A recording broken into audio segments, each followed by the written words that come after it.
하나님의 놀랍고 크신 은혜와 또 평강과 그리고 축복이 오늘 입학예배, 개강예배에 참석하신 모든 우리 학부대학원 학생들, 신입생들, 특별히 또 교수님들과 또 모든 직원선생님께 함께 하시기를 간절히 바랍니다. 여러분들이 지금 앉아 있다고 할까, 또 여기 서 있다고 할까 하는 이 땅은 감신대는 거룩한 땅입니다. 우리 감리교회 모태이고 또 예전에는 총리원 감리교회 본부가 여기 있었습니다. 이곳은 신령한 장소며 동시에 아마 가장 악한 마귀가 처절하고 최악의 악랄함을 가지고 공격하는 전투장이라고도 할 수 있겠습니다. 교과에 나오듯이 이것은 선지자 동산이고 선지자 학교고 예언자를 기르는 훈련의 장소입니다. 동시에 거룩한 제사장을 그리고 전도자와 선교사들을 훈련시켜서 온열방에 또 우리 민족의 처처에 앞으로 북한까지 파송하는 그 귀한 교육의 책임을 맡은 장소라고 할 수 있습니다. 여러분들은 하나님의 부르심을 받고 소명을 품고 이곳에 온 사람들입니다. 이곳에서 이미 받았지만은 더 연단 속에서, 영어로 연단이라면 refine이란 말입니다. refine이라고 하는 것은 좋다는 뜻도 있지만 예리하고 날카롭다는 뜻이 있어요. 만년필도 fine 이러면 날카로운 촉을 fine이라고 합니다. 여러분들이 가지고 있는 그 사명은 refine 돼야 됩니다. 그것은 하나님의 말씀을 통해서 예수 그리스도의 십자가와 부활의 구원의 진리를 우리 교수님들을 통해서 신학을 배우고 또 영적인 훈련을 매일 쌓아가면서 여러분 성숙해지고 진정한 목회자, 참된 선한 목자로 될 줄로 믿습니다. 저는 오늘 개강 예배를 당하여 기도로 준비하는 중에 모세의 생애와 함께 우리의 사명과 우리 감리교 신학대학의 정체성을 여러분들과 나누고 싶습니다. 모세는 구약의 가장 위대한 인물이고 이스라엘의 이집트로부터의 출애굽, 엑소더스, 구원과 해방의 주역입니다. 그는 철저한 의미에서 가장 최고의 의미에서 아마 지도자라 이렇게 불릴 수 있는 사람일 것입니다. 그의 삶의 시작은 다 아시듯이 죽을 수밖에 없는 운명이었던 이 어린 사내아이는 나일강 갈대상자 속에서 구원받게 되어서 이름은 건짐을 받았다는 뜻입니다. 모세라는 이름의 뜻은 공주의 아들이 되었습니다. 우리가 다 짐작할 수 있듯이 그는 모든 이집트의 문무와 그리고 아마 그에게 최고의 교육을 시켰으리라고 이렇게 생각되고 됩니다. 지위로도 공주의 아들이고 왕자고 앞으로 아마 이집트의 히브리인이었기 때문에 안 되겠지만은 이집트의 왕족이나 그렇게 될 사람이었었죠. 40세까지입니다. 40세. 모세의 생애는 40, 3단계로 나눠져 있습니다. 세상적인 의미에서 모든 걸 다 누렸습니다. 그러나 그의 삶의 대전환점은 찾아왔던 것입니다. 그 대전환점의 배후에는 그의 어머니의 피 끓는 기도와 그리고 가마를 통해서 유모로 들어갔던 그 어머니가 모세를 키웠습니다. 너는 히브리인이다. 너는 히브리인이다. 너는 히브리인이다. 너는 이집트 사람이 아니다. 내 피는 히브리인의 피다. 너는 너의 정체성을 잃어버리면 안 된다. 여러분들은 누구의 사람입니까? 누구에게 속해 있습니까? 이집트 사람이 여기 앉았으면 당장 일어나서 나가세요. 우리 이집트 사람 받지 않습니다. 세상에 속한 사람은 하나님의 거룩한 일을 망칩니다. 수많은 사람이 그렇게 했습니다. 2000년 역사 속에서. 자기의 정체성을, 자기의 진정한 참된 자기를 발견하는 것이 가장 중요한 것입니다. 수많은 지식을 배우고 기술을 익히고 문무에 통달한다고 해도 하나님의 사람이 되는 것은 아닙니다. 오히려 그 반대가 될 것입니다. 우리는 대부분이 자기가 누구인지 모릅니다. 예수님의 십자가상에서의 말씀은 거기에 대한 적시된 표현입니다. 저희가 무엇을 하고 있는지 알지 못함이니이다. 우리는 자기가 누구인지도, 내가 무엇을 하고 있는지도 모르면서 죄를 짓고 악을 행하고 감추고 속이고 자아에 대한 거짓으로 가득 찬 삶을 살고 있습니다. 이것을 우리가 깨끗하게 정리하고 청산하지 않고는 하나님의 일을 할 수가 없습니다. 그리고 나서 그는 무엇을 했습니까? 끓어오르는 피로 히브리인이라고 하는 생각 때문에 살인자가 되었습니다. 그리고 그는 도망자가 되었습니다. 미디안 광야로 그 먼 길을 떠났습니다. 이방의 제사장인 이드로라는 사람을 만나서 그를 의지하게 된 비참한 이 히브리인 모세, 이집트 왕자입니다. 그의 딸과 결혼했습니다. 그리고 그는 광야의 목자로서 40년을 보냈습니다. 그에게는 철저한 죽음의 시대가 있었던 것입니다. 세상에 대해서, 자기 자아에 대해서 그는 이름 없는 자가 되었던 것입니다. 그는 세상에서 사라졌습니다. 아무도 모세를 기억하지 않습니다. 이 익명의 존재가 되었습니다. 그는 알려진 사람이 아닙니다. 저는 어떤 데 부끄러울 때가 있어요. 이후정이라는 이름이, 이후정이라는 이름을 아는 사람이 너무 많기 때문에 부끄러울 때가 있다니까요. 그는 잊혀졌습니다. 그는 더 이상 썸바디가 아니라 이제는 노바디가 된 것입니다. 오늘의 본문으로 우리는 들어갑니다. 그는 양무리를 여전히 치고 있었습니다. 그는 목자입니다. 광야의 목자입니다. 그는 광야의 서쪽으로 향하여 가고 있었습니다. 광야의 서쪽은 이제 미디안 광야를 건너 긴 길입니다. 그리고 시내산, 호렙산까지 그는 목동으로서, 목자로서, 목동은 아니죠, 목자로서 양을 치고 갔습니다. 이 위대한 하나님의 현현, 떨기나무 불꽃 가운데 하나님의 사자는 그에게 현시하였습니다. 현현하였습니다. 이 불은 왜 꺼지지 않는가? 왜 이 불은 꺼지지 않는가?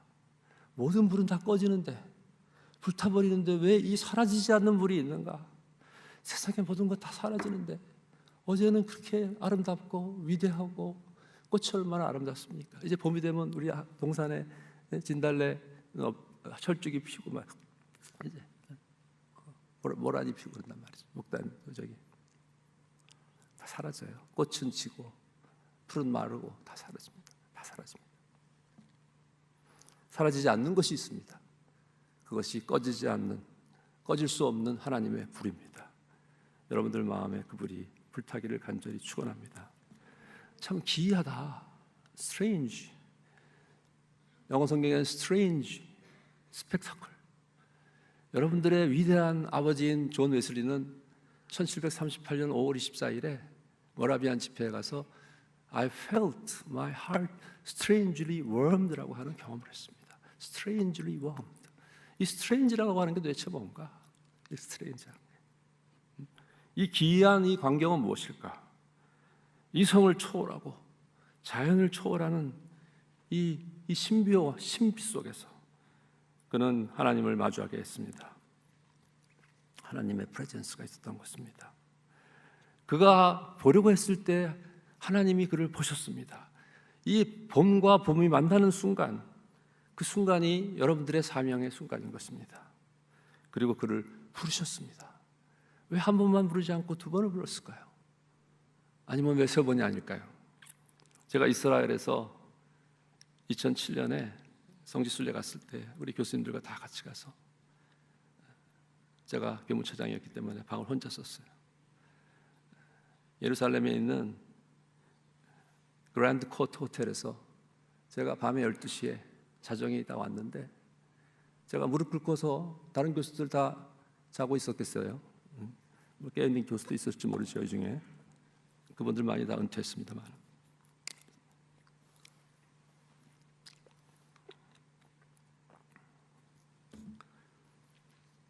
시계를 딱 봤는데 이 정각 12시였습니다. 두 번 똑같은 아주 신비한, 내 인생에 있어서 가장 신비한 그러한 체험을 했습니다. 말로 설명할 수 없는, 표현할 수 없는. 그리고서 다음날 아침에 성찬 예배를 드렸습니다. 제가 사회를 봤습니다. 같이 있었던 박종천 박사가 저보고, 이 박사 무슨 일이 있었어? 얼굴이 좀 이상하네. You look strange. 무슨 일이 있었구나. 무슨 일이 있었습니다. 하나님은 우리에게 오셔서 우리를 부르시고 우리의 이름을 부르십니다. 두 번 부르시고 확인하시기 위해서 한 번만 부르면은 착각 일어나거든요. 요셉도 꿈을 두 번 꾸거든요. 그리고 이렇게 바로가 두 번 꾸고 뭐 그런 게 나오죠. 이렇게 말했습니다. 유명한 루터의 말처럼 내가 여기 있나이다. 내가 여기 있나이다. 가까이 오지 말라. 하나님에게 가까이 다가갈 수 있는 사람이 누가 있습니까? 그 하나님의 어미하심과 거룩하심과 영광 앞에 누가 설 수 있습니까?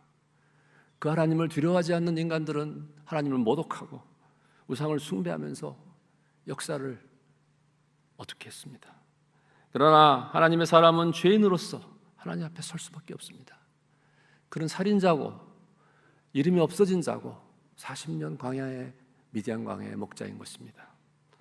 하나님은 그러나 그를 부르시고 그에게 새로운 사명을, 여러분들에게처럼, 이것은 몇천 년 전의 사건이지만 지금도 다시 생생히 여러분들을 다시 부르시고 이곳으로 부르셔서 이 거룩한 땅에서 그 사명을, 죄인이라고 하는 고백을 가지고 있는 사람에게만 주시는 그 사명을 주시는 것입니다.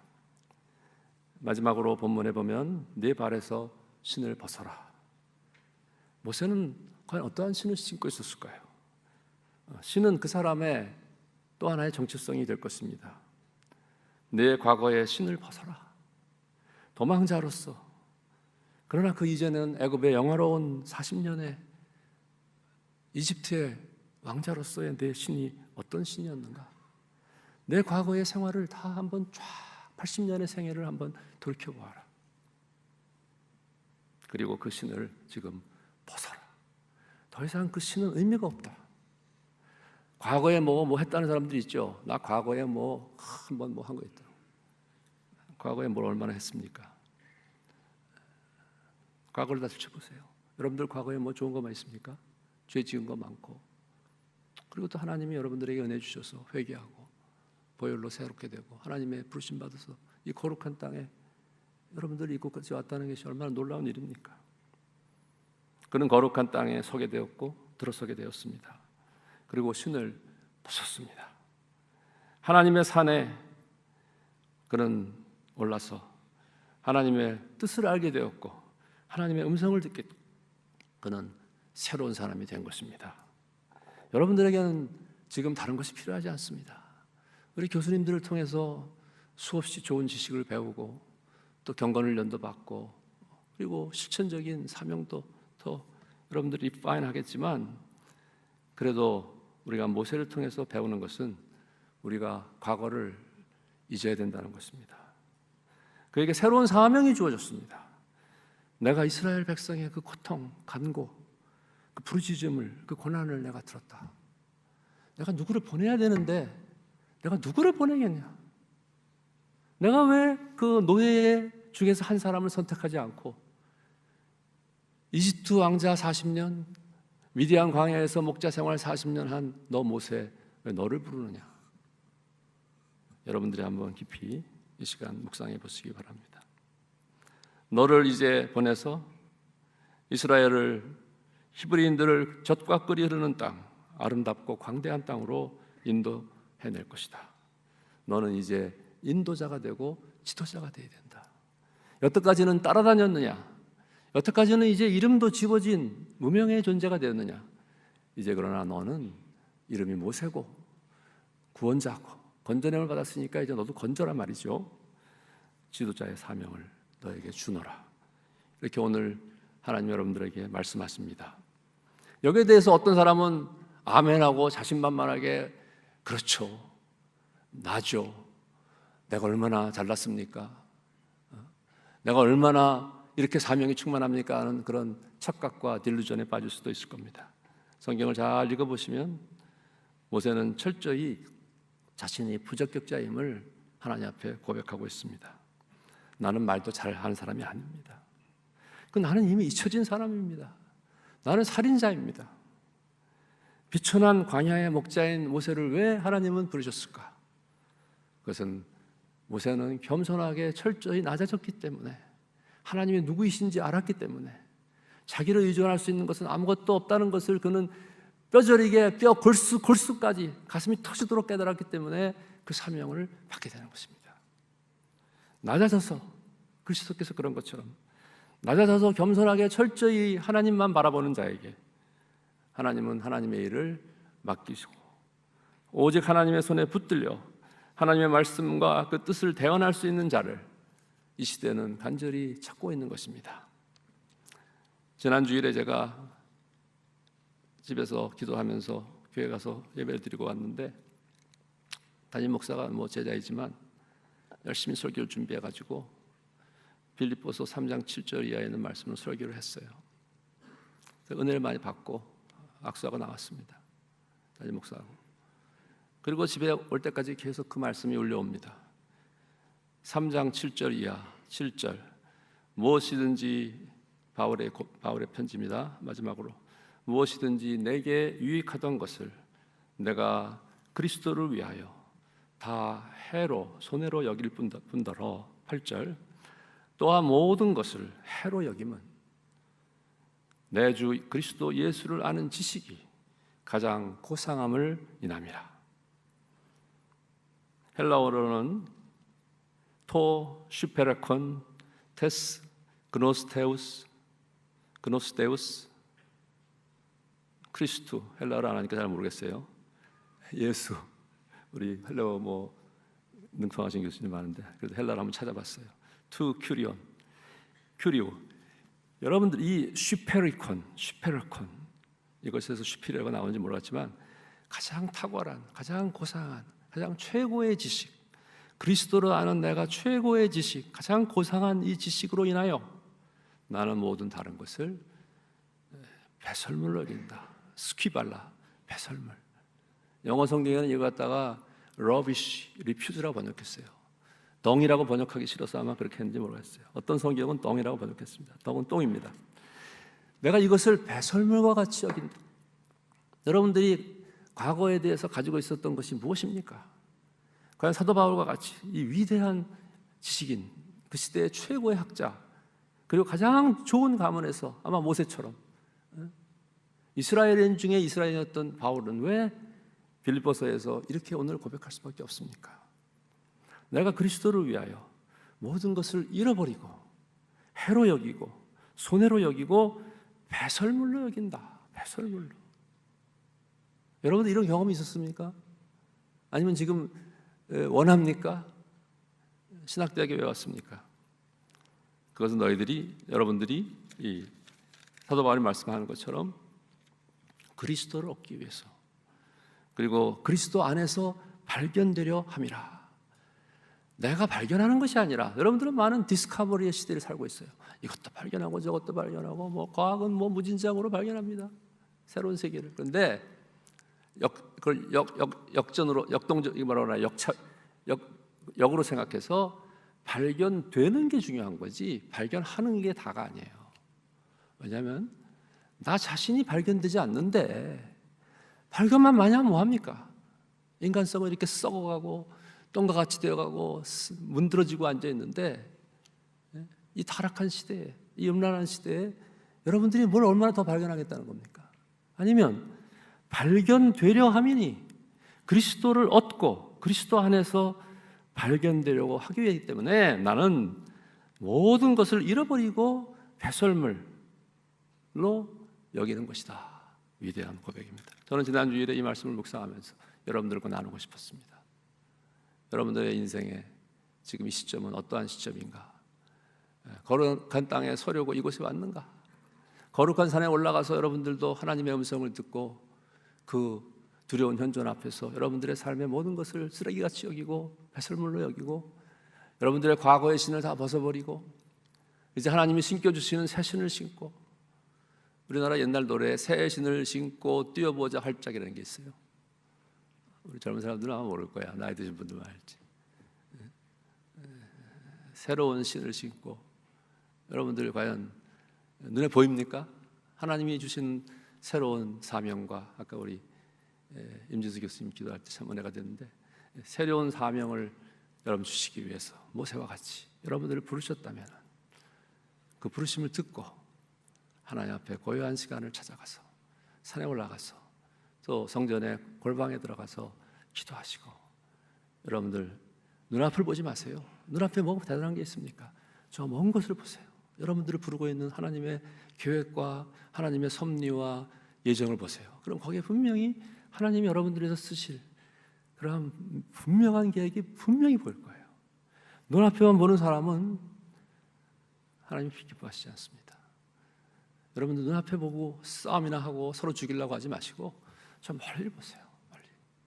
이 시대를 따라가지 말고 세상에 대해서 죽은 자가 되어서 하나님 나라의 사람이 되세요. 세상에 대단한 거 없습니다. 대단한 거 없어요. 몇천 년이 지났지만 세상에 대단한 거 없어요. 하나님의 앞에 서는 자가 이 시대를 하나님의 뜻에 따라서 하나님을 위해서 그리스도를 위해서 이 시대에 모세와 같은 지도자가 필요한 거예요. 바로 여러분 하나하나가 또 하나의 모세가 되고 또 하나의 그리스도가 돼서 하나님 나라의 사명을 감당하는 축복된 여러분들 생애가 펼쳐지기를 간절히 축복하고 또 기도합니다. 아멘.